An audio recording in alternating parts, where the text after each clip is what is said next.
The moment Elena saw his face in the rearview mirror, her hands froze on the steering wheel, and 7 years of buried pain came flooding back like Miami's summer rain, sudden, violent, and impossible to ignore. Hi, my beautiful family. Welcome back to Linda's Stories. If hope has kept you standing, like this video. If love still guides your heart, comment, "I'm with Linda." Let's begin. Elena Martinez had learned to survive on autopilot. At 29, she'd mastered the art of moving through life with her emotions locked behind a wall so thick that not even her own reflection could penetrate it anymore. The Miami heat pressed against her car windows at 6 in the evening, the kind of oppressive humidity that made your clothes stick to your skin and turned every breath into work. She sat in her 10-year-old Honda Civic, windows rolled down because the air conditioning had given up 2 months ago, waiting for the next ride request to ping on her phone. The Uber app glowed on the cracked screen mounted to her dashboard.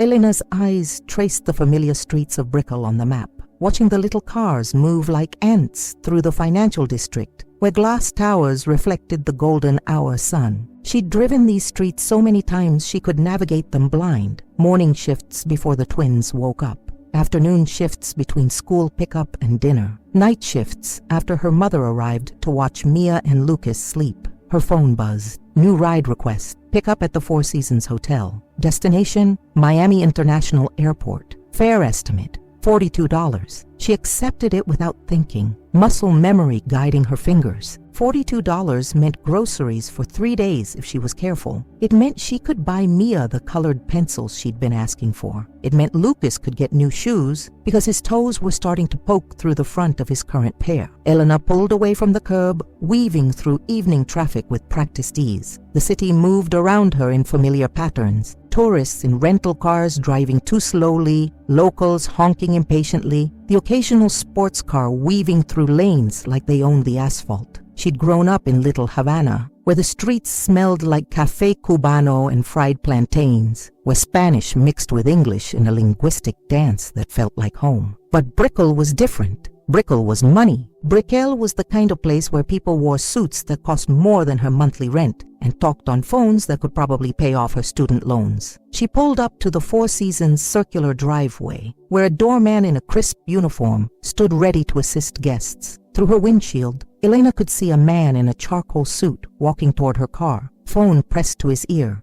briefcase in his other hand. Tall, broad shoulders, the kind of confident stride that came from never having to question whether you belonged somewhere. Elena's throat tightened before her brain could process why. The man opened the rear passenger door and slid into her back seat, bringing with him the scent of expensive cologne and air conditioning. "Airport, please," he said without looking up from his phone, his voice crisp and commanding. "American Airlines terminal. I'm running late for a 7:30 flight." Elena's hands were shaking. She gripped the steering wheel harder, knuckles going pale against her brown skin. Her eyes moved to the rearview mirror almost against her will, and when they did, the world seemed to tilt sideways. Christopher Dane. 7 years. 7 goddamn years. And he looked exactly the same, except for the slight silver threading through his dark hair at the temples, the new lines around his eyes that somehow made him more distinguished rather than older. He wore success like a second skin, comfortable and natural. The suit probably cost $5,000. His watch definitely cost more than her car.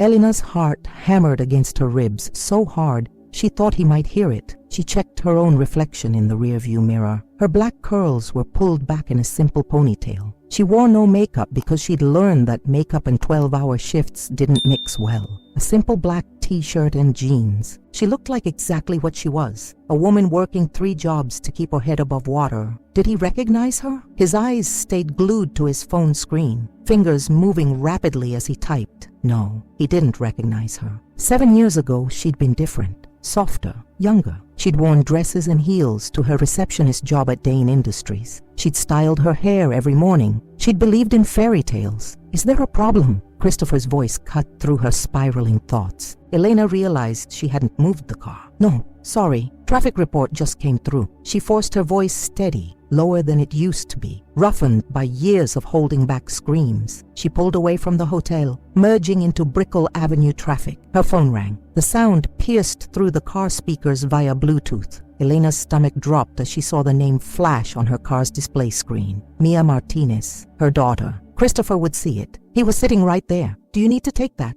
Christopher asked, glancing up from his phone for the first time. "No, it's fine," Elena said quickly, but the phone kept ringing. Mia knew not to call during work hours unless it was important. Elena's pulse quickened. She tapped the answer button on her steering wheel. "Hello?" "Mamai!" Mia's 7-year-old voice burst through the speakers, high and sweet, and completely unaware that the man sitting 3 feet away from Elena had just frozen in recognition of a Spanish word that meant mother. "When are you coming home? Lucas ate all the dinosaur nuggets, and now there's none left for me, and Abuela says we have to share, but he's being mean." "Mia, baby, I'm working right now," Elena interrupted, her voice tight. She could feel Christopher's eyes on her through the rearview mirror. "I'll be home soon. Can you put your brother on the phone? He's hiding under the bed because he knows he's in trouble. Mia, listen to Abuela, okay? I'll be home in 2 hours and we'll figure out dinner. I love you. Be good." Elena ended the call before her daughter could protest further. Silence filled the car, heavy, suffocating. Elena kept her eyes on the road, watching the highway signs count down the distance to the airport. Her hands were still shaking. "You have children." Christopher's voice wasn't a question. It was a statement, flat and careful. "Twins." The word came out clipped. 7 years old. She watched him process this in the rearview mirror, watched his face go from neutral to calculating. Math was never Christopher's weak point. He graduated top of his class from Wharton. He'd built his father's company from a mid-sized tech firm into a billion-dollar empire by the time he was 30. He could definitely count backward from 7 years. 7 years ago,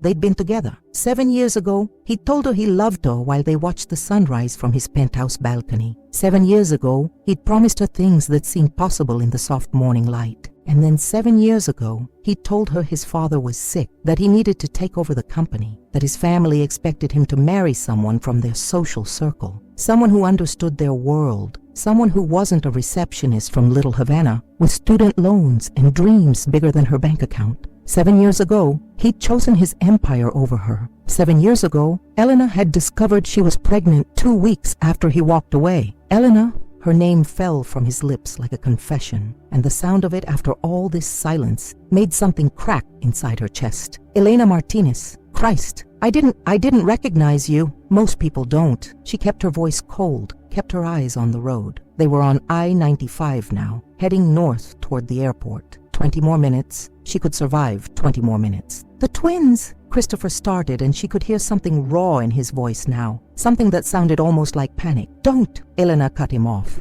"Don't ask. Don't assume. Just don't." But he didn't listen. Christopher Dane never did listen when he wanted information. "Elena, I need to know." "You needed to know 7 years ago." The words exploded out of her before she could stop them. Her hands gripped the steering wheel so hard her knuckles ached. "You needed to know when I called you 13 times and you sent every single call to voicemail. You needed to know when I came to your office and your new secretary, some blonde with legs for days, told me you were in meetings all week. You needed to know when I finally got the message that I wasn't worth your time anymore." Traffic slowed to a crawl. An accident ahead. Red lights flashing against the darkening sky. Perfect. Now they'd be stuck together even longer. "I was an idiot," Christopher said quietly. "I know I was. My father. Don't blame your father. You made a choice. You chose your company, your reputation, your perfect society marriage over me. That was your right. It was your choice to make." "What society marriage?" Christopher leaned forward, and Elena could see his reflection more clearly now in her mirror. His face was pale, his jaw tight. "Elena, I never married anyone." "What are you talking about?"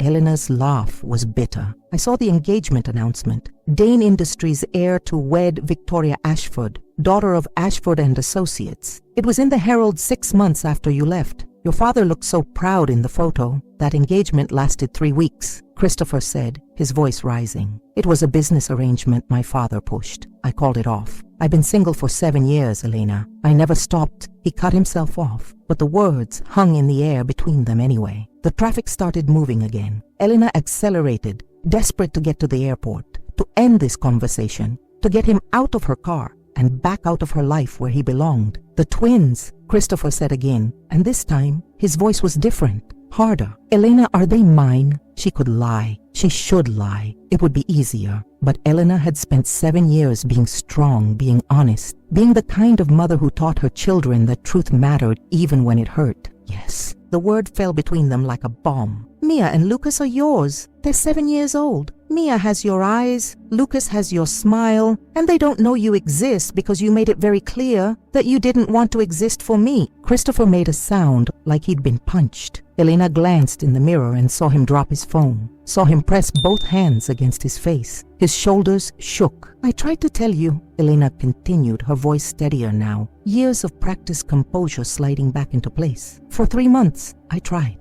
And then I stopped trying because I had 2 babies to prepare for, and I couldn't waste any more energy on someone who'd made their priorities clear. My mother helped me. I worked until the day I went into labor. I went back to work when they were 6 weeks old. I've driven Uber for 4 years now. I also work part-time at a medical office doing scheduling, and I tutor ESL students on weekends. I'm 30 days away from paying off my student loans. I keep my kids fed, clothed, housed, and loved. We survive. We're fine." "Elena, we're fine," she repeated firmly. "We don't need anything from you. I'm not telling you this to ask for money or to disrupt your life. You asked a question. I answered it. That's all." They were at the airport now. Elena followed the signs to American Airlines departures, pulling up to the curb with practiced precision. She put the car in park and stared straight ahead, refusing to look at him. "I'm not getting out of this car," Christopher said. "Your flight leaves in 45 minutes. You'll miss it." "I don't care about the flight." His voice was raw. "Elena, I have children. I have a son and a daughter. You've been raising them alone for 7 years while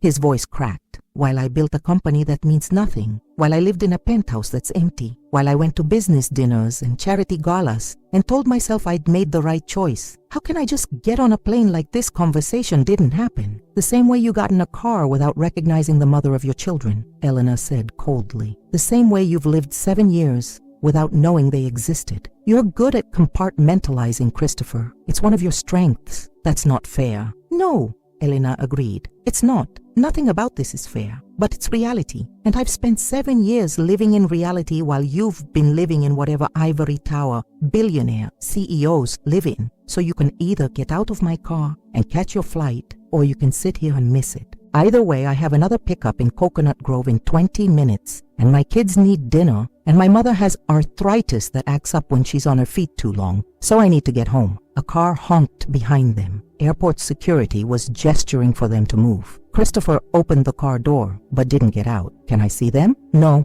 "Elena." "No," she repeated, finally turning to look at him directly for the first time since he'd gotten in her car. His eyes were the same storm gray she remembered, the same eyes that Mia had inherited. "You don't get to walk back into my life because you suddenly feel guilty. You don't get to disrupt their stability because you want to assuage your conscience. They're 7 years old. They're happy. They're safe. That's what matters. I'm their father. Biology doesn't make you a father. Being there makes you a father. And you weren't there." Elena's voice didn't waver. She'd had 7 years to build this armor. "Please get out of my car, Christopher." He stared at her for a long moment, and she watched a dozen emotions flickered across his face. Shock, pain, regret, anger, desperation. Finally, he grabbed his briefcase and stepped out onto the curb. But before closing the door, he leaned back in. "This isn't over," he said. "I'm not walking away again. Give me your number, your address, something." "You can find me on the Uber app, apparently," Elena said. "That worked out great for you today." She pulled away from the curb before he could respond, watching him shrink in her rearview mirror as she merged back into traffic. Her hands were steady on the wheel now. Her breathing was even. She felt nothing. She'd gotten very good at feeling nothing. Her phone buzzed with the Uber notification. "Trip completed. Rate your passenger." Elena gave him 5 stars because anything else would flag her account for review, and she couldn't afford to lose this income. The app showed her earnings, $42 plus a $15 tip. Christopher always did tip well. The Coconut Grove pickup was a young couple heading to a restaurant in South Beach. They sat in the back and took selfies and talked about their anniversary. Elena drove in silence, her mind carefully blank, and when she dropped them off 90 minutes later, she finally turned toward home. Little Havana at night was alive with color and sound. Salsa music drifted from open windows. The smell of ropa vieja and tostones filled the air. Elena parked her Honda in front of the small 2-bedroom house she rented from her mother's friend, a pale yellow structure with a chain-link fence and a tiny yard where her kids played. She could see them through the front window. Mia and Lucas sitting at the kitchen table, dark heads bent over homework, her mother moving between the stove and the sink, probably making rice and beans because that was what they could afford this week. Normal, safe, home. Elena sat in the car for 5 more minutes, letting the day wash over her. Then she locked it all away, the shock, the anger, the 7-year-old grief that had tried to resurface, and went inside to her children, wearing a smile that had become as natural as breathing. "Maman!" Both twins jumped up and ran to her, wrapping their arms around her waist. They smelled like strawberry shampoo and childhood and everything good in the world. "Did you two finish your homework?" Elena asked, kissing the top of each head. Lucas didn't do his reading. Mia tattled immediately. "Did too," Lucas protested. Elena's mother, Maria, looked up from the stove with knowing eyes. She was 62, with silver-streaked black hair, always pulled back in a bun, hands weathered from a lifetime of work. She'd raised Elena alone after Elena's father left, and now she was helping raise her grandchildren the same way. "Tough day, mija?" Maria asked in Spanish. "Just long," Elena replied in the same language. She didn't lie to her mother, but she didn't tell her the whole truth either. Not yet, maybe not ever. What good would it do? They ate dinner together at the small kitchen table. Rice, beans, fried plantains, and baked chicken that Maria had somehow made taste like a feast. The twins chattered about school, about their friends, about the class. Hamster that Lucas was convinced liked him best. Normal conversations, normal life. This was what mattered. After dinner, Elena supervised bath time, read bedtime stories, and tucked both children into the twin beds they shared in the second bedroom. Mia's side was covered in drawings of princesses and unicorns. Lucas's side had dinosaur stickers and toy cars lined up with military precision. "I love you to the moon and back," Elena whispered to each of them. The same words she said every night. "And back again," they chorused sleepily. Elena watched them until their breathing evened out into sleep, then retreated to the living room where her mother sat, watching the Spanish news. "You going to tell me what happened?" Maria asked, without looking away from the screen. "Nada, mama. Just a long day." Elena Rosa Martinez. Maria turned to face her daughter. "I've known you for 29 years. I held you when you were pregnant and crying because that man abandoned you. I watched you work yourself to the bone to provide for those babies. Don't insult me by saying nothing happened." Elena sank onto the couch beside her mother. "He was in my car tonight. Christopher. He was my passenger." Maria's face went still. "Did he recognize you?" "Not at first. But then Mia called. He figured it out." Elena pressed her palms against her eyes. "He knows about the twins now, Mama. He knows he has children." "What did he say?" "That he wants to see them. That this isn't over. That he's not walking away again." Elena laughed, but it came out broken. As if he has any right. As if 7 years of nothing gives him the right to just appear and make demands. Maria was quiet for a long moment. Then she took Elena's hand in both of hers. "What do you want, Micha?" "I want him to disappear again," Elena said immediately. "I want my life to stay exactly as it is, small and hard and ours. I don't want his money or his guilt or his sudden desire to play father. I don't want Mia and Lucas to be confused or hurt. I don't want—" Her phone rang. Unknown number. Elena stared at it, her heart sinking because she knew. Somehow she knew. She answered. "Hello? Elena, it's Christopher." His voice sounded like it was coming from inside a car. "Don't hang up, please. How did you get this number? I have resources. I need to talk to you. Not on the phone. In person. Tomorrow, please. I'm begging you to give me an hour. Just 1 hour to explain. To try to make you understand what happened 7 years ago. There's nothing to explain. I lived it. You didn't live all of it. You didn't know." He stopped. Took a breath. "Please, 1 hour. Name the place. Name the time. I'll be there. No lawyers, no demands. Just us talking. That's all I'm asking." Elena looked at her mother, who was watching her with an expression that was equal parts concern and something else. Perhaps understanding that some conversations needed to happen, even when you didn't want them. "Bayfront Park," Elena heard herself say. "Tomorrow at 2 p.m. The bench is near the amphitheater. 1 hour. And Christopher, don't expect anything to change. I'm doing this so you'll have closure and leave us alone." "Thank you," he said, and there was so much raw emotion in those 2 words that Elena had to close her eyes. She ended the call, turned to her mother. "Did I just make a terrible mistake?" "No, Mika." Maria squeezed her hand. "You made a choice. Now you'll see where it leads. But remember, you're not that 22-year-old girl anymore. You're a mother. You're a survivor. He can't hurt you unless you let him." Elena nodded, but as she lay in bed that night, staring at the ceiling while Miami traffic hummed outside her window. She wondered if that was true, because despite 7 years and all her armor and all her strength, seeing Christopher Dane had reminded her of something she'd tried to forget. Once, a very long time ago, she had loved him with a force that felt like it could move mountains, and maybe, just maybe, some part of her still remembered what that felt like, which terrified her more than anything else. The November Miami sun felt different at 2 p.m., sharper somehow, less forgiving than the gentle morning light that usually woke Elena through her bedroom curtains. She sat on a weathered wooden bench in Bayfront Park, watching cruise ships move slowly across Biscayne Bay like floating cities, and tried to remember how to breathe normally. She told her mother she had a client meeting for her tutoring business. Not technically a lie, but not the truth either. Maria had looked at her with those knowing eyes but hadn't pushed, just hugged her tight and told her to text when she was heading home. The twins were at school until 3:15, which gave Elena exactly enough time for this conversation and a quick stop at the grocery store on the way back. She'd changed clothes 3 times that morning before settling on dark jeans and a simple white blouse. Professional, but not like she was trying too hard. She'd left her hair down, natural curls falling past her shoulders, because pulling it back felt like armor, and she didn't want him to think she needed armor, even though she absolutely did. Elena checked her phone. 2:03. Maybe he wouldn't show. Maybe last night's emotional phone call had been a moment of weakness, and this morning he'd woken up in his penthouse and remembered all the reasons he'd walked away 7 years ago. Maybe. Elena, she looked up.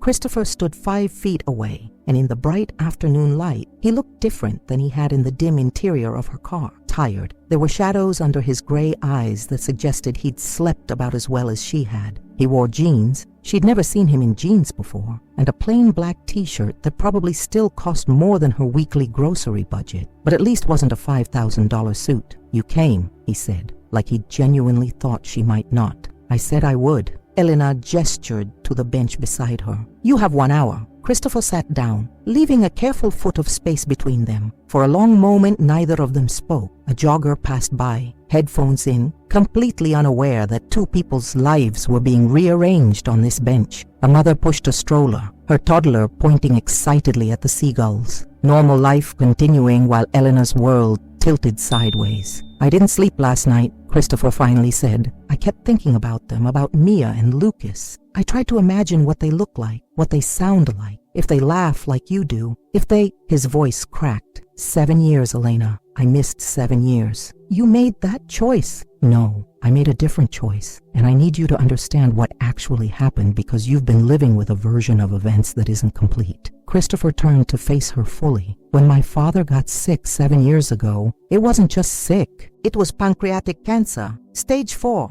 The doctors gave him 6 months. Elena's breath caught. She hadn't known that. The news articles had only mentioned family health issues as the reason for Christopher's sudden elevation to CEO. "He called me into his hospital room the day after his diagnosis," Christopher continued. "He told me he'd built Dane Industries for me, that everything he'd done was so I could have an empire. And then he told me that if I wanted to inherit that empire, I needed to prove I was serious about the family legacy. That meant ending things with you. He told you to break up with me." Elena's voice was flat. "He gave me an ultimatum. Marry Victoria Ashford, merge our families, strengthen our position in the market, show the board I was committed to the company's future, or he'd restructure his will to leave controlling interest to my Uncle Richard. Everything he'd built would go to someone else. So you chose the company." "I chose to keep my father's last 6 months peaceful." Christopher's voice rose, then dropped again when a couple walking by glanced over. He was dying, Elena. He was in pain. He was scared, and all he wanted was to know his legacy would continue. So I told him yes. I told him I'd end things with you. I told him I'd marry Victoria. I told him whatever he needed to hear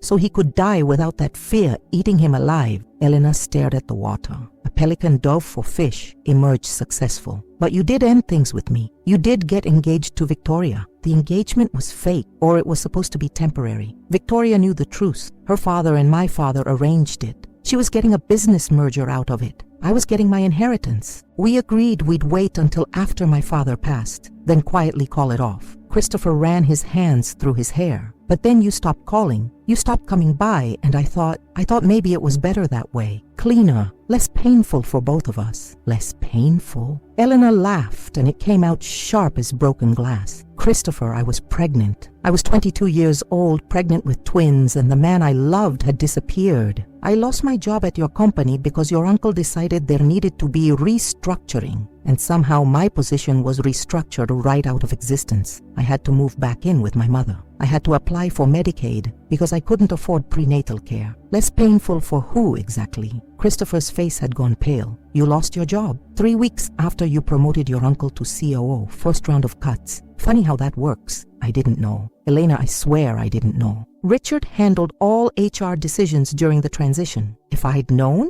you would have what? Written me a check? Set up a trust fund? Solved the problem with money because that's what people like you do? Elena stood up, unable to sit still anymore. You want to know what actually happened 7 years ago while you were dealing with your father's death and your fake engagement? I'll tell you. She paced in front of the bench, words spilling out like poison she'd been holding in too long. I worked at a grocery store until I was 7 months pregnant. I stocked shelves and stood on my feet for 8-hour shifts until my ankles swelled so badly I couldn't wear shoes. I went into premature labor at 34 weeks. The doctors had to give me medication to stop the contractions because the babies weren't ready yet. I spent 3 days in the hospital, terrified I was going to lose them. Christopher had his head in his hands. I gave birth at 37 weeks. Natural delivery because I couldn't afford the additional costs of a C-section. 15 hours of labor. Mia came first, 5 pounds 4 ounces. Lucas came 20 minutes later, 5 pounds even. They were so small, Christopher, so tiny and perfect and completely dependent on me, and I was alone. My mother was there, but I was alone. Elena, I'm not finished. Her voice was steel now. I went back to work when they were 6 weeks old. My mother watched them during the day. I worked nights at a call center. I slept in 3-hour chunks. I pumped breast milk in bathroom stalls on my breaks. I learned to survive on coffee and willpower, and I was fine. We were fine, because I had them, and they had me, and that was enough. She stopped pacing and looked at him directly. So yes, you missed 7 years. You missed first smiles and first words and first steps. You missed midnight feedings and diaper blowouts and teething and tantrums. You missed Mia learning to read and Lucas's obsession with dinosaurs. You missed everything. But you know what? We didn't miss you because you weren't there to be missed. Christopher lifted his head. His eyes were red. I called off the engagement 3 weeks after my father died. I told Victoria I couldn't go through with it. She understood. She'd met someone else anyway. Some artist her family hated. We both walked away from that arrangement. I thought maybe enough time had passed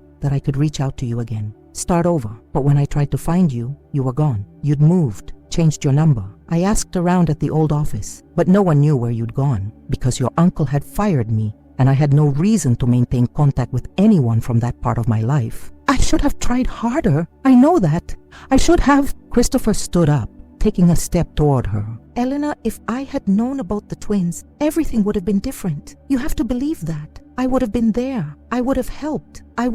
But you didn't know. And that's the point. You didn't know because you didn't try hard enough. You didn't know because keeping your father happy and securing your inheritance was more important than making sure the woman you supposedly loved was okay. Elena wrapped her arms around herself. I don't blame you for choosing your father. I understand that choice, but don't stand here and tell me you would have been there when you very clearly weren't. I want to be there now. It's too late. It's not too late. They're 7 years old. I have decades to be their father, to make up for lost time, to disrupt their entire lives. Elena cut him off. Christopher, they're stable. They're happy. They have a routine. They have friends and school and a home. What do you think happens if you walk into that? Hi kids, surprise, this is your father, the billionaire CEO you've never met. Hope you don't mind that your entire understanding of your family is about to explode. I'm not trying to disrupt anything. I'm trying to be part of their lives. There's a difference. Is there? Elena challenged. Because from where I'm standing, those look like the same thing. You don't get to just insert yourself into our lives because you suddenly have feelings about fatherhood. This isn't about you, it's about them. about what's best for Mia and Lucas, and you don't think having a father is what's best for them. The question hung in the air between them, sharp and cutting. Elena felt it like a physical blow because it was the question she'd asked herself 1,000 times over 7 years. Late at night, when Lucas asked why he didn't have a daddy like his friend Marcus, when Mia drew pictures of families at school and left one space conspicuously blank, when both of them looked at her with questions in their eyes that she didn't know how to answer without breaking their hearts or lying to them. I think having a parent who's consistent and present is what's best for them, Elena said finally, and I don't know if that's what you're offering. How long until the novelty wears off? How long until you realize that being a father isn't glamorous or exciting, that it's packed lunches and homework help and parent-teacher conferences, and being there even when you're exhausted and would rather be anywhere else? You think I don't understand commitment? I think you understand commitment to your company. I don't know if you understand commitment to people. Christopher flinched like she'd hit him. That's not fair. Maybe not, but it's honest. Elena checked her phone. 2:40. Your hour is almost up. I'm not giving up on this. I didn't think you would. You never did know when to quit. Elena sighed. Look, I need time. I need to think about what this means. If this means anything, I need to figure out how to even begin having this conversation with them. They're 7, Christopher. This is going to be confusing and scary and... I'll wait, Christopher said immediately. However long you need, I'll wait. Just please don't shut me out completely. Let me prove that I'm serious, that I can be what they need. Elena wanted to say no. Every self-protective instinct she'd developed over 7 years screamed at her to walk away, to keep her children safe from potential disappointment, to maintain the status quo. But she looked at Christopher standing there with desperation in his eyes, and she thought about Mia asking about her father, and Lucas wondering why he was different from other kids, and she realized that maybe they deserved the chance to know their father, even if it terrified her. I'll think about it, she said finally. That's all I can promise. I'll think about it. Can I have your number? Your real number so we can talk? Elena hesitated, then pulled out her phone. They exchanged numbers in silence. When his phone buzzed with her contact information, Christopher stared at the screen like it held the secrets of the universe. Thank you, he said quietly, for today, for listening, for not completely writing me off. Don't thank me yet. I haven't decided anything. Elena picked up her purse from the bench. I have to go. I have to pick up my kids from school. Our kids, Christopher corrected softly. Elena didn't respond to that. She just walked away, feeling his eyes on her back the whole way to the parking lot. When she reached her car and finally allowed herself to breathe, her hands were shaking so badly she had to sit in the driver's seat for 5 minutes before she trusted herself to drive. Her phone buzzed. A text from Christopher. I meant what I said. I'm not giving up, whatever it takes. Elena stared at the message for a long moment, then locked her phone without responding. She had groceries to buy, and children to pick up, and a life to return to. Whatever was happening with Christopher Dane could wait until tomorrow. But as she drove through Miami streets toward the school, Elena couldn't stop thinking about the look in his eyes when he'd talked about missing 7 years. Couldn't stop hearing the crack in his voice when he'd said our kids. Couldn't stop wondering if maybe, just maybe, she was about to make either the best or worst decision of her life. The twins were waiting in the pickup line when Elena arrived at Coralway Elementary, backpacks slung over their shoulders, Mia chattering animatedly while Lucas kicked at pebbles on the ground. They climbed into the back seat with the practiced ease of routine, both talking at once about their day. Mrs. Rodriguez says I'm reading at a 4th grade level,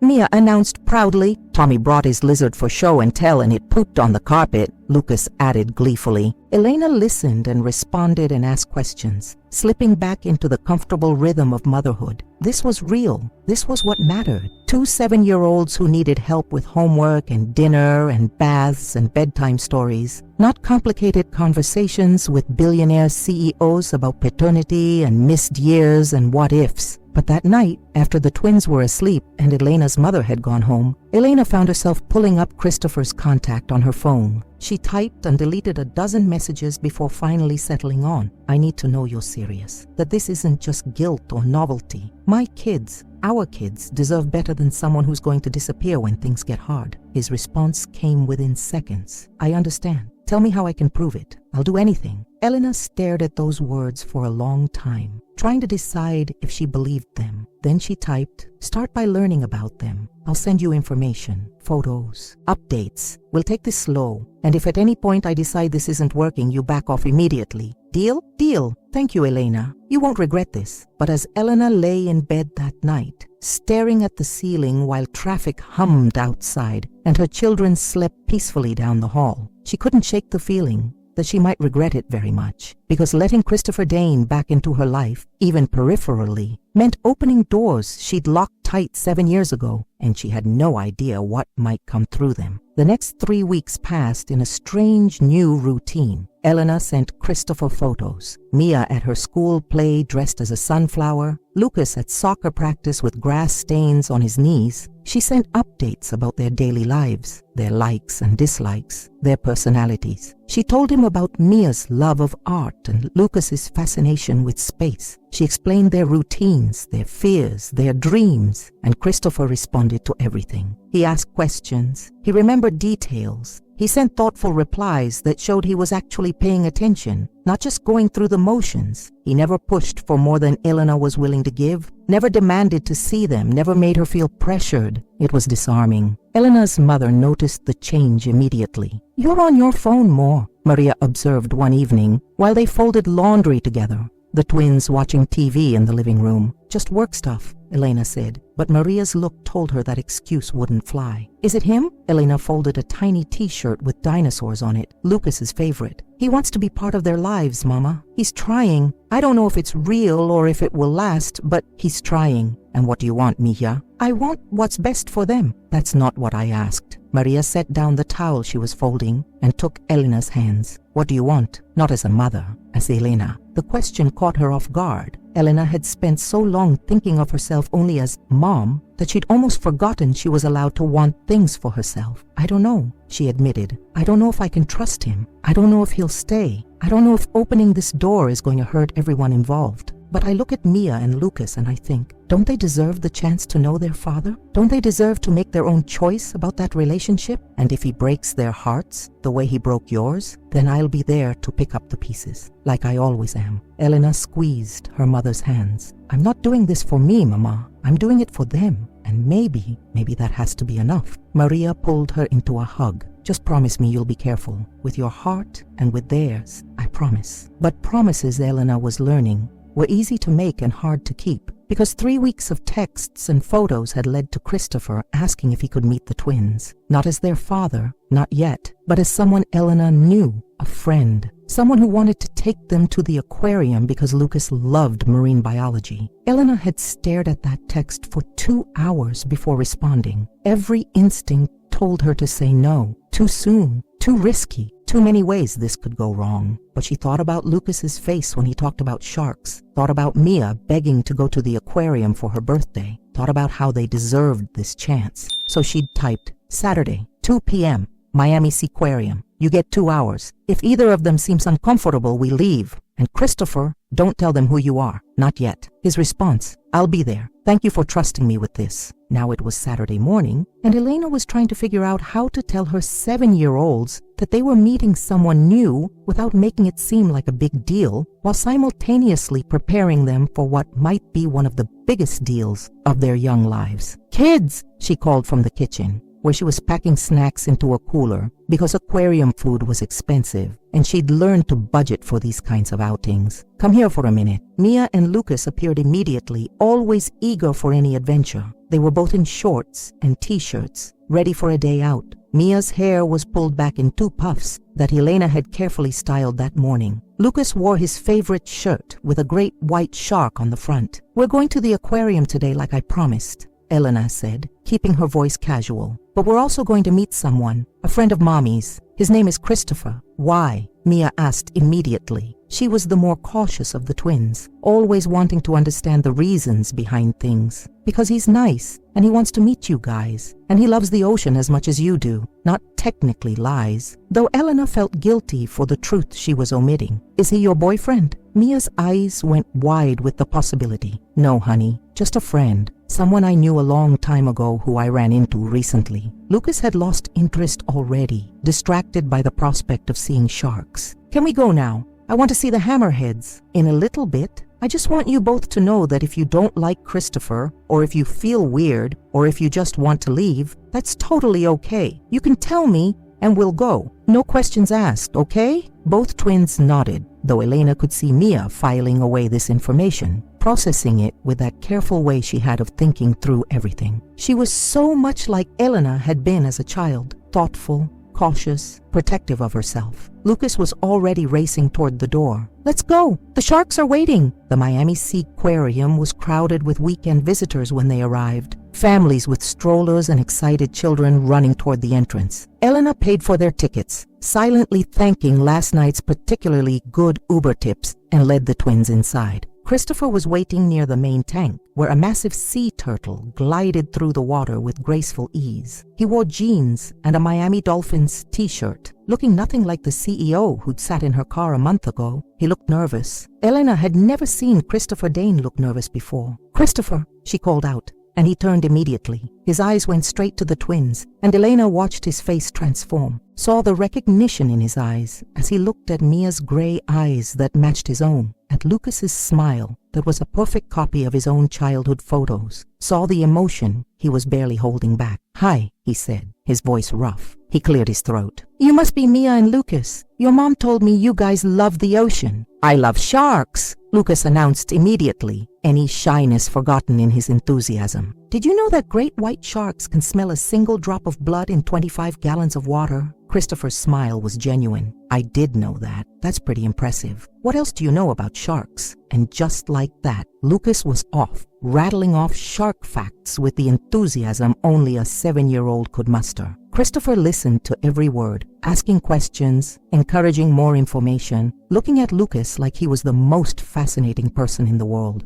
Mia hung back slightly, staying close to Elena. She watched Christopher with those careful eyes, evaluating. "Do you like art?" Christopher asked her after a few minutes, clearly trying to engage both children equally. Mia nodded slowly. "What do you like to draw?" "Flowers," Mia said quietly, "and butterflies, and sometimes people. I'd love to see your drawings sometime. Your mom told me you're really talented." Mia glanced up at Elena, who nodded encouragingly. "Maybe," Mia said, warming up slightly. They moved through the aquarium together, Lucas leading the way with boundless energy, Mia walking between Elena and Christopher, slowly relaxing. Christopher asked questions and listened to answers and let the twins set the pace. He bought them stuffed animals from the gift shop, a hammerhead shark for Lucas and a sea turtle for Mia. He didn't try too hard or push too much. He just was there. Elena watched it all with a mixture of emotions she couldn't quite name. Relief that he was good with them, fear that they would get attached, sadness for all the years he'd missed, anger that it had taken this long, and something else, something dangerous that felt almost like hope.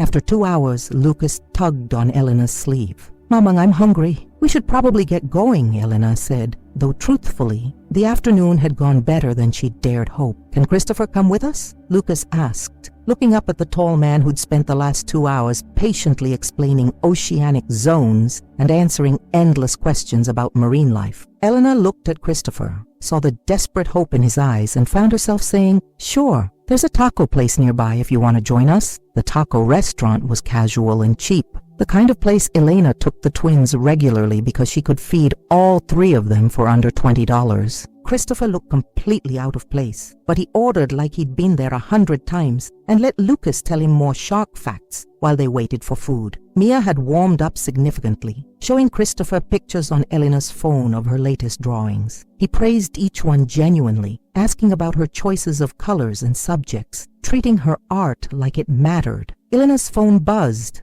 A text from her mother. "How is it going?" She typed back, "Better than I expected. He's good with them." "And with you?" Elena glanced up at Christopher, who was laughing at something Lucas had said, his face open and relaxed, in a way she'd never seen during their relationship 7 years ago. Back then, he'd always carried the weight of expectations, of being groomed to take over his father's company. Now he just looked happy. "I don't know yet," Elena typed honestly. After lunch, Christopher walked them to Elena's car. Lucas was practically asleep on his feet, worn out from the excitement. Mia clutched her sea turtle close, yawning. "Thank you," Christopher said quietly to Elena while the twins climbed into the car. "For today, for trusting me with them. They're incredible, Elena. You've done an amazing job. I had a lot of help. Elena crossed her arms, protective instinct rising even in the face of his sincerity. Listen, today went well, but don't read too much into it. They don't know who you are. They think you're just a friend. We're still a long way from anything more than this. I know I'm not pushing. I'm grateful for every minute I get with them. Christopher hesitated, then added, can we do this again? Next weekend, maybe. There's a children's museum in Coconut Grove that Lucas might like. And Mia, they have art workshops. Elena wanted to say no, wanted to pump the brakes, slow this whole thing down before it careened out of control. But she looked at her kids in the car, both clutching their new stuffed animals, both having had a genuinely good day, and she couldn't find the words to refuse. I'll think about it. That's all I'm asking. Christopher smiled, and for just a second, Elena saw the man she'd fallen in love with 7 years ago, before the complications, before the heartbreak, before everything got so impossibly messy. She got in the car and drove away, watching Christopher shrink in her rearview mirror for the second time in a month. But this time felt different. This time, she wasn't running from him. This time, she was just driving home with her kids, trying to figure out how to navigate waters she'd never charted before. I like Christopher, Lucas announced from the back seat. He knows a lot about sharks. He was nice, Mia agreed. His eyes looked like mine. Elena's hands tightened on the steering wheel. Of course, Mia had noticed. Mia noticed everything. Some people have similar features, Elena said carefully. It happens sometimes. But in the rearview mirror, she could see Mia still thinking about it, processing it with that careful way she had. And Elena realized that she was running out of time. Soon the questions would get more direct. Soon the twins would start connecting dots. Soon she'd have to have conversations she wasn't ready to have. That night, after the twins were asleep, Elena's phone rang. Christopher's name lit up the screen. They're asleep, Elena said by way of greeting. I figured I wanted to call, to thank you again. Today was the best day I've had in years, Elena. Don't get used to it. I haven't decided if we're doing this again. I know, but I'm going to do everything I can to convince you. Christopher paused. Can I ask you something? Depends on the question. Do you hate me for what happened 7 years ago? Elena sat down on her worn couch, tucking her feet under her. It was a fair question, one she'd asked herself many times. No, she said finally. I don't hate you. I did for a while. But hate takes energy, and I needed all my energy for the twins. Now I don't know what I feel. It's complicated. That's fair. Christopher's voice was quiet. For what it's worth, I've hated myself enough for both of us. Every single day for 7 years, I've wondered what might have been different if I'd made other choices. And now, seeing them, seeing what I missed, it's worse than I imagined, but also better, because they exist, because they're perfect, because somehow, despite everything, we made something beautiful together. Elena's throat tightened. Christopher, I'm not trying to make this about us. I know that ship sailed a long time ago. I'm just saying thank you for them, for giving me this chance, for not completely shutting me out even though you had every right to. You're welcome, Elena said, because what else could she say? They talked for another hour about the twins, about their personalities, about funny moments from the day. It was easy, this conversation. Easier than Elena had expected. When they finally hung up, she sat in the dark living room for a long time, wondering when exactly things had gotten so complicated. Her phone buzzed with a text from Christopher. Good night, Elena. Dream of sea turtles and sharks. Against her better judgment, Elena smiled. The following week brought more texts, more photos, more conversations. Christopher called every night to hear about the twins' day. He sent thoughtful questions about their routines, their education, their health. He researched schools in Miami, asked Elena what she thought about different learning approaches. He was present in a way he'd never been before. On Thursday, Elena picked up an envelope from her mailbox and found a check inside for $10,000. A note attached in Christopher's handwriting, for the twins, for whatever they need. I know I can't make up for 7 years, but please, let me help now. Elena stared at the check for a long time. $10,000. It was more money than she'd had in one place in ever. It could pay off her remaining student loans. It could cover childcare for 6 months. It could be a safety net for emergencies. It could change everything. But accepting it felt like accepting something bigger, like opening a door she couldn't close again. She called Christopher. I can't accept this. Why not? Because money doesn't fix what happened. Money doesn't make you their father. Money doesn't... I know that, Christopher interrupted. I'm not trying to buy my way into their lives. I'm trying to help. You're working 3 jobs, Elena. You're exhausted. Let me lighten the load even a little bit. Not for me, for you, for them. If I accept this, it doesn't change anything. We're still taking things slow. You're still just Christopher to them. Got it? Got it. Thank you. Elena deposited the check the next morning and immediately paid off her student loans. 14 years of debt gone in a single transaction. She sat in the bank parking lot afterward and cried for 20 minutes, overwhelmed by relief and resentment and gratitude all mixed together. That Saturday, they went to the Children's Museum. The Saturday after that, they went to a park where Lucas could play soccer and Mia could sketch trees. Each visit felt a little more natural, a little easier. The twins looked forward to seeing Christopher, asked when they'd see him again, started saving up stories to tell him, and Elena watched it all happen with growing concern because she could see where this was heading, could see the moment approaching when she'd have to tell them the truth, could see the attachment forming, could see all the ways this could go wrong. 5 weeks after that first meeting, Mia came to Elena's bedroom before school. Mama, can I ask you something? Of course, baby. What's up? Mia climbed onto the bed, her expression serious. Is Christopher our father?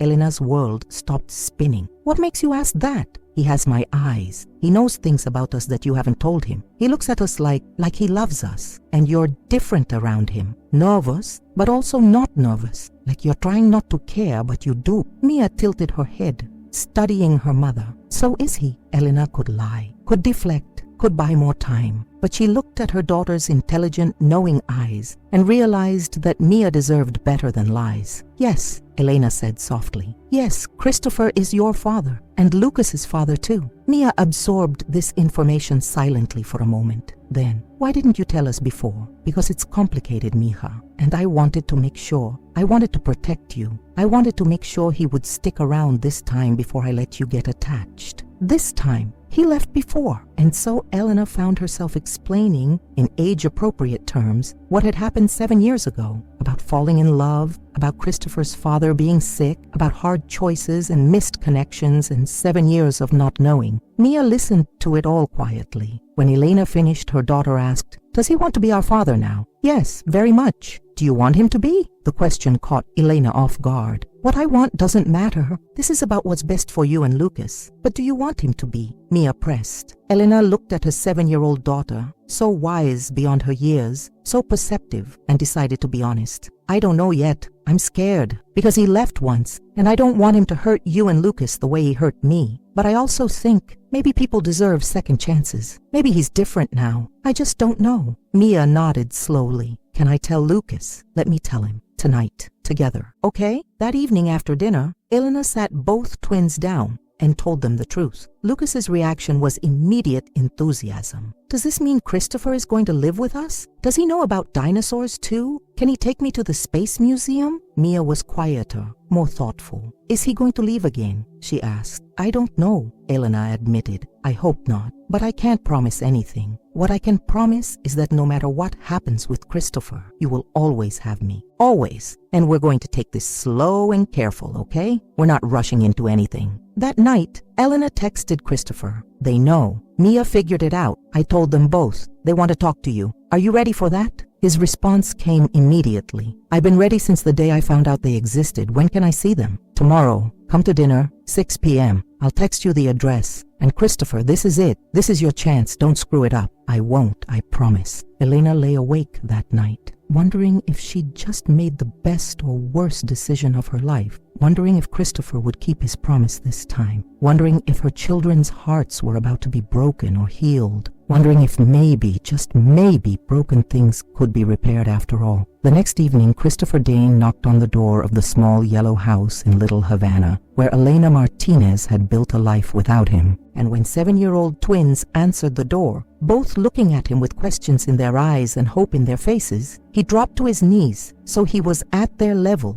and said the words he'd been waiting weeks to say. "Hi, I'm your father, and I'm sorry it took me so long to find you." Christopher Dane had negotiated billion-dollar deals, presented to boards of directors, and given keynote speeches to thousands of people, but nothing in his life had prepared him for kneeling on the worn doorstep of a Little Havana house, while 2 7-year-olds stared at him with identical expressions of careful evaluation. "We know," Mia said, crossing her arms in a gesture so reminiscent of Elena that Christopher's heart ached. "Maman told us. "Can you throw a football?" Lucas asked, because 7-year-old boys had their priorities. "My friend Marcus's dad can throw a football really far." Christopher couldn't help but smile. "I can throw a football and a baseball, and I know a lot about dinosaurs." Lucas's eyes lit up. "Really? Even the Mesozoic era ones? Especially those?" Elena appeared behind the twins, beautiful and exhausted in jeans and a faded t-shirt, her curls pulled back in a ponytail. "Kids,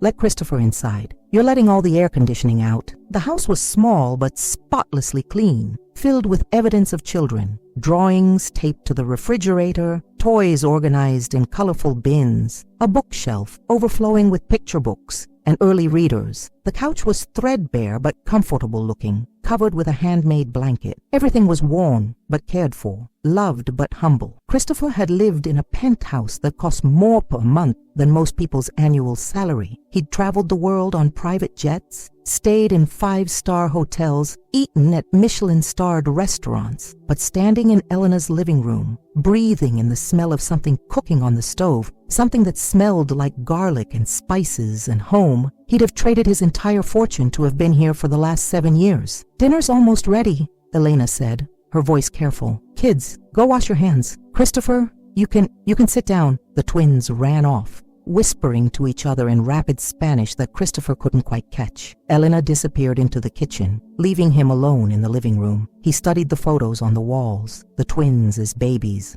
round-faced and perfect. The twins learning to walk, taking their first steps, birthday parties, school pictures, a visual timeline of everything he'd missed. Elena's mother emerged from the kitchen, wiping her hands on a dish towel. Maria Martinez looked at Christopher with an expression that could have frozen lava. "So you're the father," she said in English, tinged with a Spanish accent. "Yes, ma'am." Christopher stood up straighter, suddenly feeling like he was 16 again, and meeting a girlfriend's parents. "You broke my daughter's heart. You left her alone and pregnant. You have missed 7 years of those children's lives." Maria stepped closer, and despite being a full foot shorter than Christopher, she was infinitely more intimidating than any business rival he'd ever faced. "I don't care how much money you have or how important you think you are. If you hurt them again, any of them, you will answer to me. Do you understand?" "I understand. And Mrs. Martinez, I'm sorry. I know sorry doesn't fix anything. I know it doesn't make up for what Elena went through. But I'm here now, and I'm not going anywhere." Maria studied him for a long moment, then nodded curtly. "We'll see. Actions matter more than words. Dinner is ready. You can help set the table." Setting the table felt surreal. Christopher carried plates into the small dining room, followed Elena's instructions on where everything went, and tried to process the fact that he was having dinner with his children. His children. The words still didn't feel real.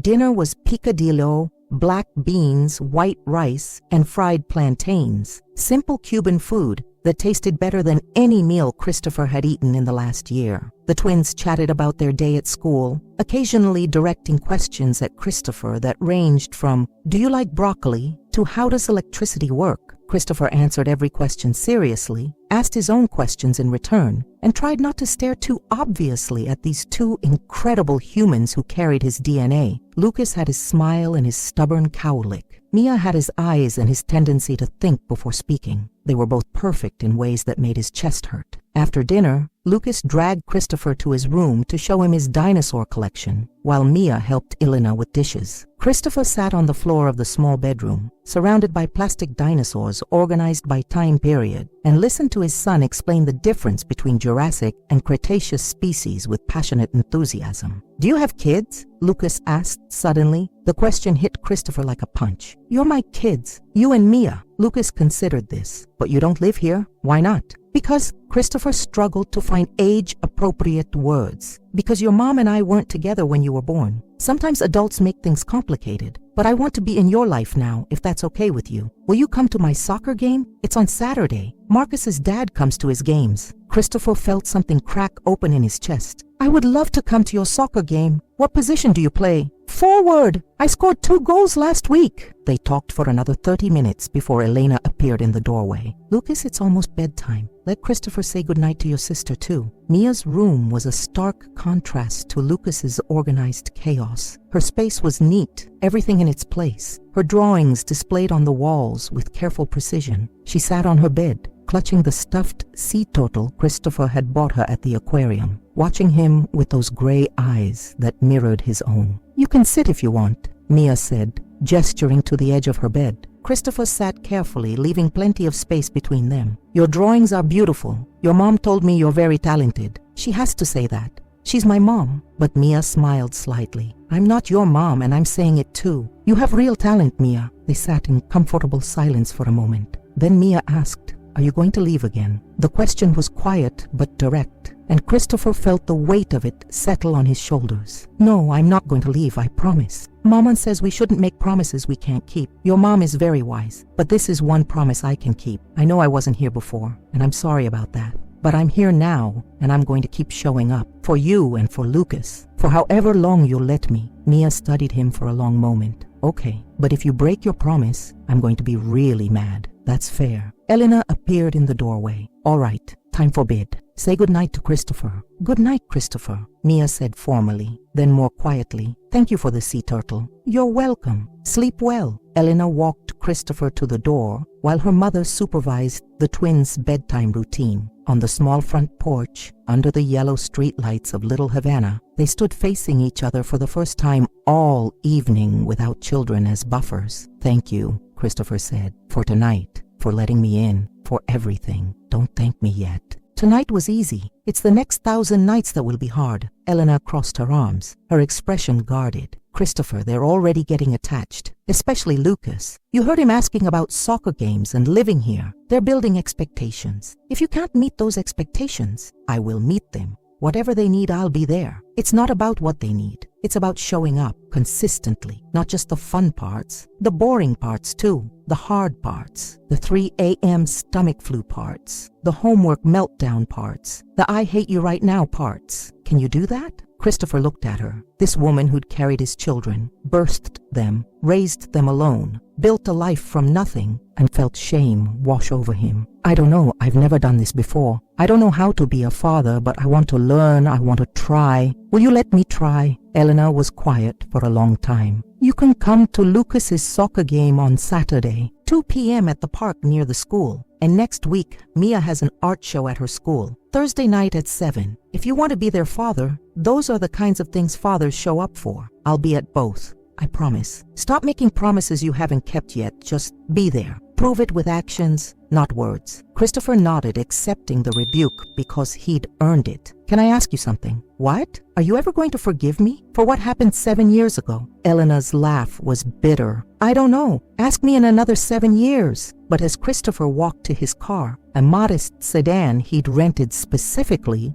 to not draw attention in this neighborhood, he thought he heard her voice carry across the small front yard. "Thank you for coming tonight. They needed this." He turned back, but Elena had already gone inside, the yellow door closing firmly between them. The next week, Christopher showed up to Lucas's soccer game wearing jeans and a t-shirt, carrying a cooler with water bottles and orange slices because he'd Googled, "What do parents bring to kids' soccer games?" He sat on the aluminum bleachers next to Elena and Maria, and he cheered louder than anyone else every time Lucas touched the ball. Lucas scored 1 goal, a lucky shot that somehow found the net despite questionable aim, and immediately looked up at the bleachers to see if Christopher was watching. The joy on his son's face when their eyes met was worth more than every business deal Christopher had ever closed. Thursday night, he attended Mia's art show at school, where her drawing of a sea turtle swimming through a coral reef hung prominently in the first grade hallway. Mia stood beside her artwork, explaining her technique to anyone who would listen, and when she saw Christopher arrive, her whole face lit up. "You came!" she exclaimed, grabbing his hand to drag him to her drawing. "Of course I came. I wouldn't miss it." Christopher knelt down to study the drawing more carefully. The detail was impressive for a 7-year-old. The scales on the turtle, the individual pieces of coral, the way she'd layered colors to create depth. "Mia, this is incredible. How did you learn to do this?" "YouTube videos," Mia said proudly. "And practice. Mama says if you practice every day, you get better. Your mom is very smart." Elena stood a few feet away, talking to Mia's teacher, but Christopher saw her glance over at them, saw something soften in her expression before she looked away. After the art show, Christopher asked if he could take everyone out for ice cream. Elena hesitated, but the twins' enthusiastic pleas wore her down. They went to a small ice cream shop in Coconut Grove, where the portions were huge and the prices were reasonable, and the kids were allowed to make ridiculous flavor combinations. Lucas ordered chocolate with gummy bears and rainbow sprinkles. Mia got strawberry with chocolate chips. Elena got vanilla with caramel sauce. Christopher ordered the same thing Elena did, and she raised an eyebrow at him but didn't comment. They sat at a sticky table outside, watching tourists walk by, and for just a moment, Christopher let himself imagine that this was his life, that he came to soccer games and art shows and ice cream trips every week, that he went home to the yellow house in Little Havana instead of his empty penthouse, that he'd been there from the beginning instead of missing the beginning entirely. "You're thinking too loud," Elena said quietly, while the twins argued over whose ice cream was better. "Sorry, I like this, being here, with them, with you." Don't what? Don't make this about us. There is no us, there's you, and there's me, and there's 2 kids we're trying to co-parent. That's it, is it? Christopher looked at her directly, because sometimes, when you look at me, I see. You see what you want to see. Elena's voice was firm. "I'm not that 22-year-old girl anymore, Christopher. I don't have romantic illusions about love conquering all. I have 2 kids to protect and bills to pay and a life that doesn't have room for complicated feelings. What if I want to make room? Then you're going to be disappointed." Elena stood up, gathering empty ice cream cups. "Come on, kids, it's getting late. School night." The twins hugged Christopher goodbye. Lucas clung a little longer than necessary. Mia pressed a folded piece of paper into his hand. Another drawing, this one of all 4 of them standing together with the words, "My family," written in careful letters at the top. Christopher looked at the drawing, then at Elena, who was determinedly not meeting his eyes. "Thank you for tonight," he said. "Thank you for coming to Mia's show. It meant a lot to her." He wanted to say it meant a lot to him too, wanted to ask when he could see them again, wanted to push for more time, more access, more everything. But he'd learned that pushing Elena only made her pull away. So instead, he just said, "Good night, Elena." "Good night, Christopher." Over the next month, Christopher became a fixture in the twins' lives. He came to every soccer game, every school event, every opportunity Elena gave him. He called them each night to say goodnight. He sent them funny texts during the day, memes for Mia, dinosaur facts for Lucas. He learned their schedules, their routines, their likes and dislikes, and slowly, so slowly Christopher almost didn't notice it happening, Elena started to soften, started to include him in more decisions, started to text him updates without being prompted, started to look less wary when he showed up. One Saturday, Elena asked if he could watch the twins for a few hours while she worked a shift at the medical office. Christopher said yes immediately, terrified and thrilled in equal measure.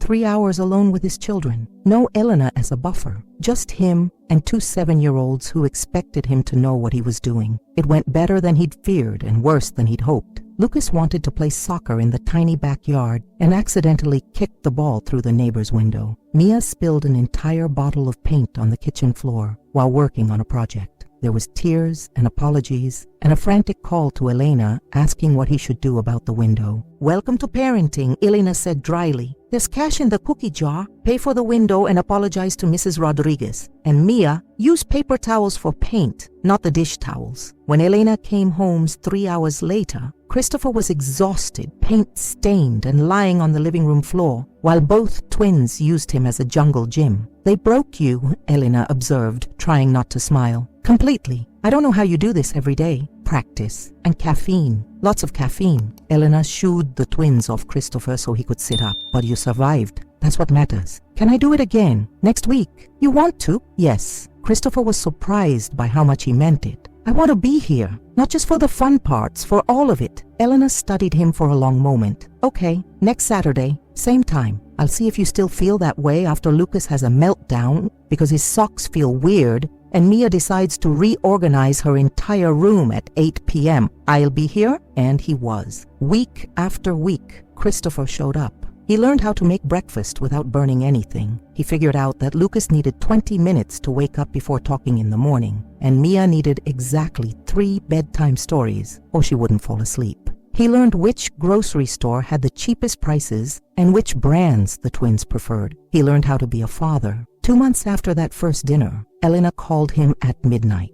Christopher answered on the first ring, instantly awake and alert. What's wrong? It's Lucas. He has a fever of 103. I've given him medication, but it's not going down. I think I need to take him to the emergency room. I'm coming over. Now, don't leave yet. Christopher made it to Little Havana in 15 minutes, breaking every speed limit. Elena met him at the door, Lucas bundled in a blanket in her arms, his face flushed and eyes glassy. "Daddy," Lucas mumbled, and Christopher's world stopped because that was the first time either child had called him that. "I'm here, buddy. We're going to get you feeling better." They took Christopher's car, newer and more reliable than Elena's Honda. Maria stayed home with Mia. At the hospital, they sat together in uncomfortable chairs in the pediatric emergency room, Lucas dozing fitfully between them while they waited for a doctor. "This is my fault," Elena said quietly. "I knew he was getting sick yesterday. I should have taken him in earlier. This is not your fault. Kids get sick. It happens. I can't afford for it to happen. I can't miss work. I can't." Her voice cracked. "What if it's serious? What if—" Christopher took her hand without thinking. "It's going to be okay. Whatever it is, we'll handle it. Together."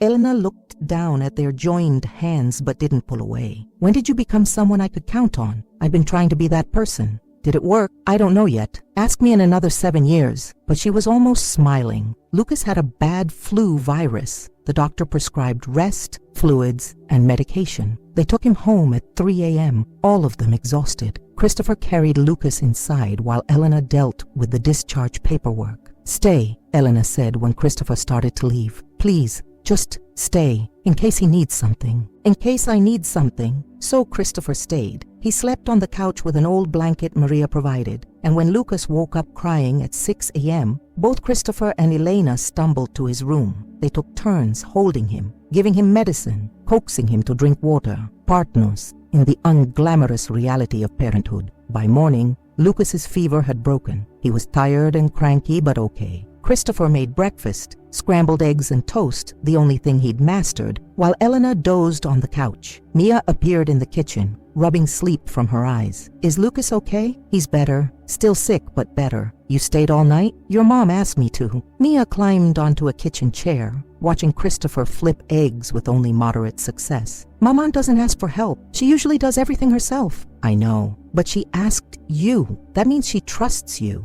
Christopher turned to look at his daughter, this wise 7-year-old who saw too much. "Does that mean you trust me too?" Mia thought about it seriously. "Yeah, I think so. You've been here a lot. You haven't left yet." "I'm not going to leave, Mia, I promise." "You promised before at the beginning, but this time I believe you." She smiled, a real smile, warm and genuine. "Can I have chocolate chips in my eggs like Mama makes?" "I have no idea how to do that, but we can try." They were laughing at Christopher's failed attempt at chocolate chip eggs when Elena appeared in the doorway, her hair a mess, her eyes tired, but something in her expression had shifted, softened. "You stayed," she said. "You asked me to." "I did." Elena sat down at the table, accepting the coffee Christopher poured for her. "Thank you." "You don't have to thank me. This is what family does, right?" The word hung in the air between them. Family. Elena looked at her children, at Christopher standing in her kitchen making terrible eggs, at the life that had somehow reorganized itself around this unexpected second chance, and she felt something she hadn't allowed herself to feel in 7 years. Hope. Maybe broken things could be repaired after all. 3 months into this new normal, Elena's car finally died. Completely, definitively beyond repair. She'd known it was coming. The mechanic had been warning her for months, but knowing didn't make it less devastating. Her car was her livelihood. Without it,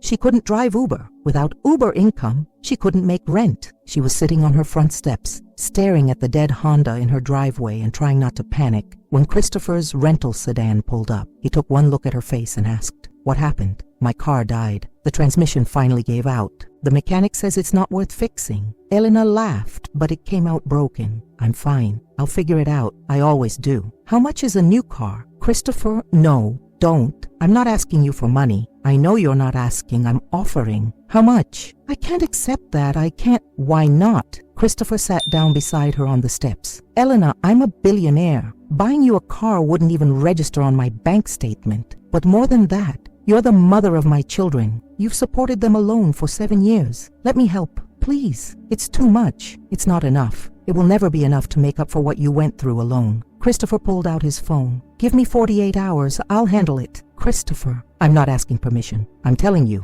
I'm handling this. You focus on the twins. Let me focus on everything else. 2 days later, a brand new Honda CR-V appeared in Elena's driveway with a bow on top and a note. For soccer games, art shows, and everywhere else, you need to go. See, Elena cried for an hour. That night, after the twins were asleep, she called Christopher. Thank you for the car, for everything. You're welcome. Elena, can I ask you something? Okay. Do you think you'll ever forgive me? Really forgive me? Elena was quiet for a long time. I think I already have. I didn't mean to. I didn't plan to. But somewhere between soccer games and midnight emergency rooms and watching you learn to be a father, I forgave you. I'm still scared. I still don't trust this completely. But I forgave you. That's more than I deserve. Probably. Elena smiled even though he couldn't see it. But we don't always get what we deserve. Sometimes we get second chances instead. Elena, I need to tell you something. I've been waiting for the right time, but I don't think there is a right time. So I'm just going to say it, okay? I never stopped loving you. 7 years ago when I walked away, I thought I was doing the right thing. I thought I was protecting you from my family's world, from the pressures of being with someone like me, but I was wrong. And every single day since then, I've regretted it. And now, seeing you with the twins, seeing the life you've built, seeing how strong you are,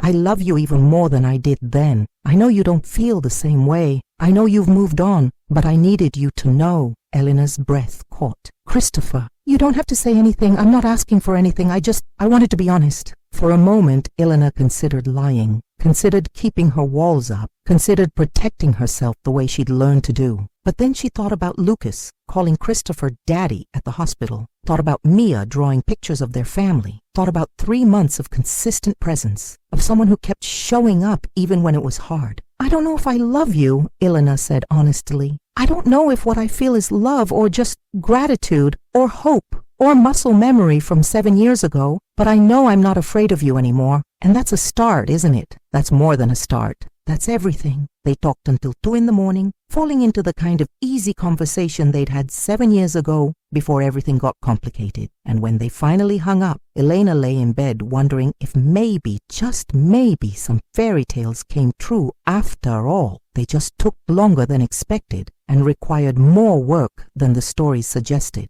The next morning, Mia found her mother in the kitchen, smiling at her phone. You're happy, Mia observed. I am. Because of Christopher? Maybe. A little bit. Is that okay? Mia considered this seriously. Yeah, I think so. He makes you smile, and he makes us happy. So it's okay if he makes you happy too. When did you get so wise? I've always been wise. You just noticed now. Mia grinned. Can Christopher come to dinner tonight? I want to show him my new drawing. I'll ask him. Christopher came to dinner that night, and the night after that, and the night after that. Slowly, steadily, he became part of their routine, part of their lives, part of their family. 4 months after that night in Elena's Uber, Christopher showed up at the Yellow House with a proposal that had nothing to do with romance. He called a family meeting, Elena, the twins, and Maria, and laid out his idea. I want to set up college funds for Mia and Lucas. Full tuition, room and board, whatever they need. It's already done. The accounts are set up. But I wanted you all to know. Lucas looked confused. What's college? School that comes after high school, Mia explained. We're too young to worry about it now. Exactly, Christopher said. But I want you to know that when you are old enough, it's there. You can go anywhere you want. Study anything you want without worrying about money. Elena's eyes were wet. Christopher, that's too much. It's not enough. But it's a start. He turned to Maria. I also want to pay off your mortgage. Elena told me you've been helping with childcare for 7 years while working full-time. Let me help you retire. Please. Maria's face crumpled. Mijo, I can't accept that. You can and you will, because you've done more for my children than I have, and I want to make sure you're taken care of. All of you. There were tears. There were hugs. There was a sense of pieces falling into place that had been scattered for too long. That night, after everyone else had gone to bed, Elena and Christopher sat on the front porch together, watching Miami's nightlife hum in the distance. You didn't have to do all that, Elena said. I know. I wanted to. You're trying to earn your way in. Is it working? Elena laughed. Maybe. A little bit. She turned to face him. Christopher, I need to know something. When you look at this, at us, at this life, is this what you want? Really want? Not out of obligation or guilt, but because you genuinely want to be here? Christopher didn't hesitate. This is the only thing I want. Everything else, the company, the money, the penthouse, it doesn't mean anything without you three. You're everything that matters. That's a lot of pressure. I know, I'm sorry. Don't be sorry. Just be sure, because we're all in this now. Mia and Lucas call you Dad. They expect you at breakfast and dinner and bedtime. They've built their lives around you being there. So before this goes any further, before I let myself feel anything more than I already do, I need to know you're sure. Christopher took her hand. I'm sure. I've never been more sure of anything in my life. I want this. I want you. I want us. I want to go to soccer games and art shows and midnight emergency rooms and everything in between. I want to argue about homework and bedtimes and what movies are appropriate for 7-year-olds. I want all of it, even the hard parts, especially the hard parts, because that's real. That's what family is. Elena looked at their joined hands, at this man who'd broken her heart 7 years ago and somehow managed to piece it back together, and she made a choice. Okay, let's try. Let's see if we can make this work.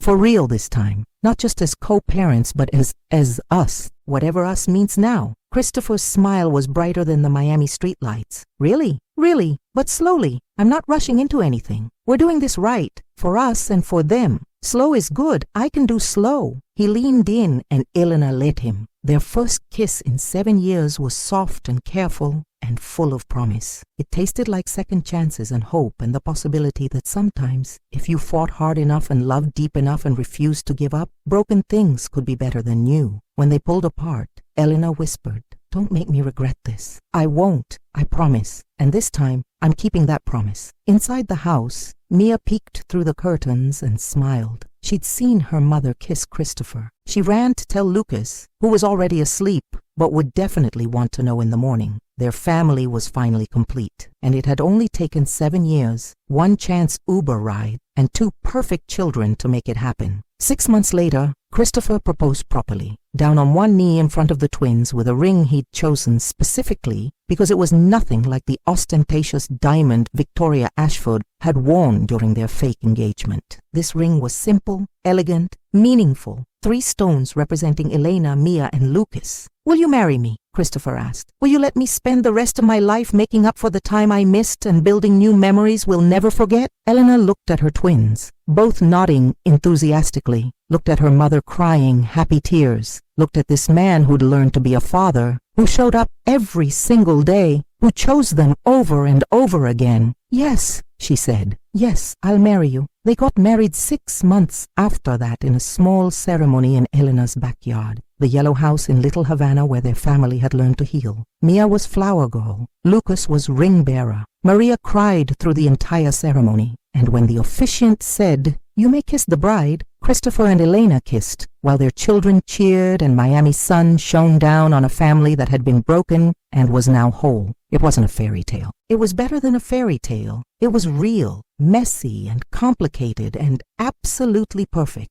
And when Elena looked at her husband, she didn't see the billionaire CEO or the man who'd left her 7 years ago. She saw the man who'd learned to make chocolate chip eggs, who'd stayed all night when Lucas was sick, who'd showed up to every soccer game and art show, who'd chosen them, who'd stayed. "I love you," she whispered. "I love you too," Christopher whispered back. "Thank you for the second chance. Thank you for proving you deserved it." They danced in the backyard while the twins ran around with cousins and friends. They cut a simple cake from a local bakery. They celebrated with people who mattered in a place that mattered, surrounded by love that had survived 7 years of separation and came back stronger. That night, after the party wound down and the twins were asleep and Maria had gone home and Christopher and Elena were finally alone, they sat on the front porch of the yellow house, the same porch where Elena had sat crying over her dead Honda, where Christopher had made his promises, where their new beginning had started. "Do you ever think about what would have happened if you'd gotten a different Uber driver that day?" Elena asked. Christopher pulled her close. "Every day, and every day I thank God that I got into your car, that you gave me a second chance, that we found our way back to each other. We didn't find our way back. We built a new way forward. That's better." Elena rested her head on his shoulder, breathing in the Miami night air, listening to the sounds of their children sleeping safely inside, feeling the weight of a wedding ring on her finger and the lightness of a heart that had learned to trust again. "Worth the wait?" Christopher asked. "Worth every minute." And it was. Every single complicated, beautiful, painful, joyful minute had led them here, to this porch, to this family, to this love that had survived impossible odds and came out stronger on the other side. Sometimes fairy tales didn't happen in one magical moment. Sometimes they took 7 years, 2 children, 1 chance meeting, and the courage to try again. But when they finally happened, they were worth the wait.